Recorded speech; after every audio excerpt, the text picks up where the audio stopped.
Hello everyone, मेरा नाम Amrendra Kumar Lal, assistant professor Bhagwan Adinath college of education Maharra Lalitpur.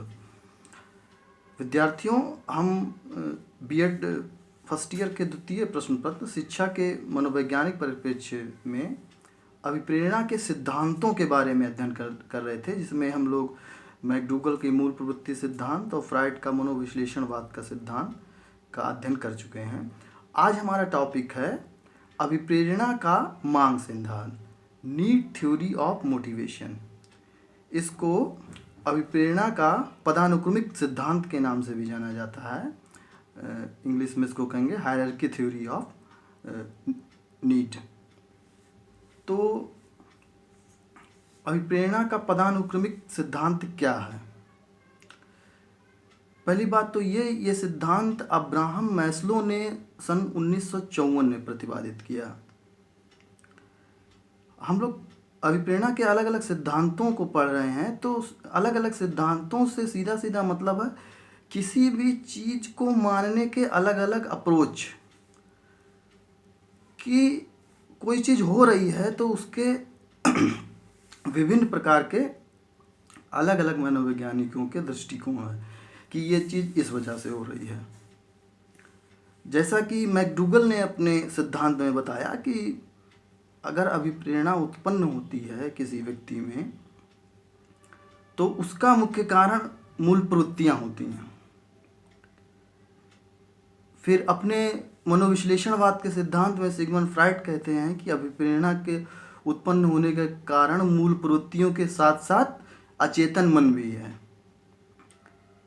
अब अब्राहम मैस्लो अपने सिद्धांत में, जो कि उन्होंने 1954 में दिया, वो कहते हैं कि अभिप्रेरणा को उत्पन्न होने के लिए आवश्यकता का होना बहुत ही ज़रूरी है।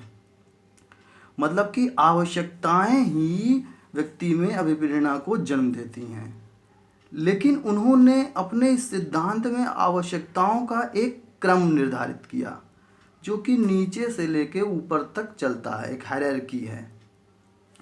और उन्होंने अपने इस सिद्धांत में कहा कि ये आवश्यकताएं क्रमानुसार इस प्रकार चलती हैं कि यदि हम पहली आवश्यकता की पूर्ति ना कर पाएं, तो दूसरी, तीसरी या चौथी आवश्यकता की तरफ व्यक्ति अभिप्रेरित नहीं होता है।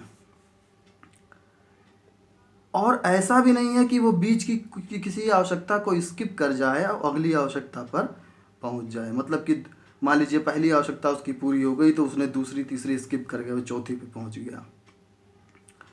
अपने इस पदानुक्रमिक मॉडल में उन्होंने कहा कि जो शुरू की 3 आवश्यकताएं वो तो हर व्यक्ति के लिए बहुत ही ज़रूरी होती है, लेकिन चौथी और 5वीं जो आवश्यकता है वहाँ पे इस समाज के सामान्य सभी व्यक्ति नहीं वहाँ तक पहुँच पाते हैं।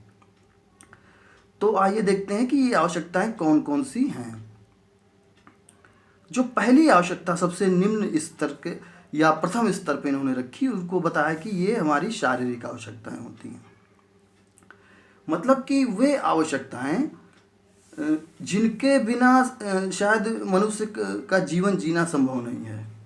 ये मुख्य रूप से भूख, प्यास और काम, हंगर, थ्रस्ट एंड सेक्स, क्योंकि इसके बिना किसी भी मनुष्य का जीवन आगे सरवाइव करना मुश्किल हो जाता है। इसकी ज़रूरत पड़ती है सभी लोगों को, क्योंकि भूख लगेगी और प्यास लगेगी और सेक्स की भावना भी एक व्यक्ति में जागृत होती है। जब ये प्रथम चरण की आवश्यकताएं पूरी हो जाती हैं, तो दूसरा चरण आता है सुरक्षा की आवश्यकता।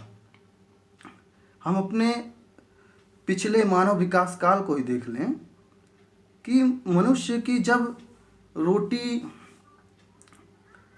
कपड़ा उसे मिल गया, रोटी, कपड़ा, भोजन, ये आवश्यकताएं, मान लीजिए कपड़ा क्या था, वो कुछ पत्ते वगैरह लपेट लेता था, तो उसकी उसको आवश्यकता हुई कि अब हमें सुरक्षा चाहिए। मतलब कि भोजन पानी तो मिल गया, हम संतान उत्पत्ति भी कर ले रहे हैं, जो जिससे कि हमारी सेक्स की भावना का भी पूरी हो जा रही, जो मुख्य आवश्यकताएं हैं। लेकिन अब हम सुरक्षित कैसे रहें? तो सुरक्षित रहने के लिए फिर उसने क्या किया कि वो गुफाओं में जाके रहने लगा। क्यों? क्योंकि उसे डर था कि अन्य जानवर का, मौसम का, गर्मी, जाड़ा, बरसात। तो दूसरी जो आवश्यकता होती है, जब व्यक्ति की फर्स्ट नीड पूरी हो जाती हैं, जो जो कि थी भूख, प्यास, काम, तो वो चाहता है कि अब हमें सुरक्षा मिले, मतलब हम सुरक्षित हो जाएं। जैसे कि हम क्या करते हैं, हम मकान बनाते हैं, किससे? अपनी सुरक्षा के लिए, मौसम से सुरक्षा के लिए, जानवरों से सुरक्षा के लिए, विभिन्न प्रकार की सुरक्षा के लिए। जब दूसरी चरण की आवश्यकता पूरी हो जाती है तो तीसरा चरण आता है संबद्धता एवं स्नेह की आवश्यकता।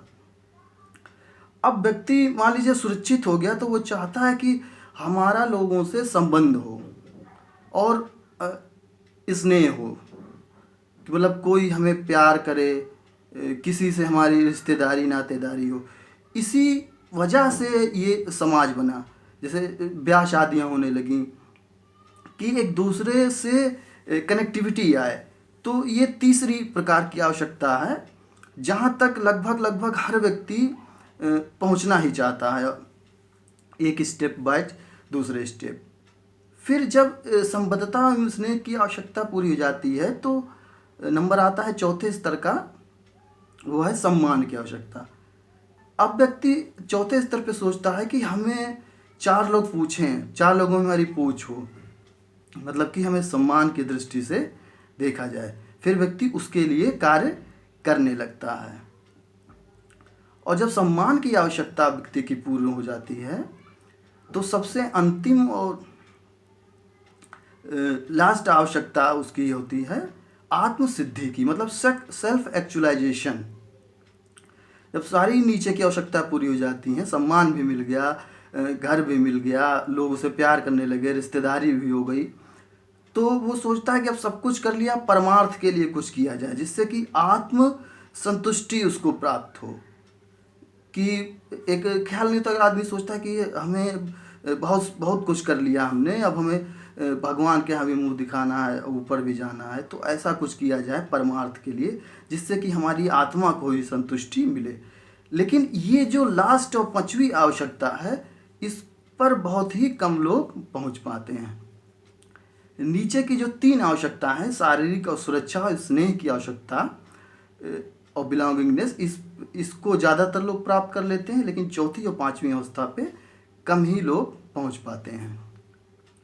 हालांकि कुछ अपवाद इसमें नज़र आए इनके सिद्धांत में, कि कई बार ये देखा गया कि कुछ लोग जो है कि वो अपनी सुरक्षा की आवश्यकता पर ध्यान नहीं देते हैं और आगे की आवश्यकताओं पे बढ़ जाते हैं, मतलब बीच की एक स्टेज को स्किप भी कर सकते हैं। ऐसा कई मामलों में देखा गया है। तो ये इनकी कुछ आलोचनाएं हैं, लेकिन जनरली इनका सिद्धांत बहुत ही मान्य है, क्योंकि जब तक व्यक्ति भूखा रहेगा वो दूसरों के बारे में नहीं सोचेगा।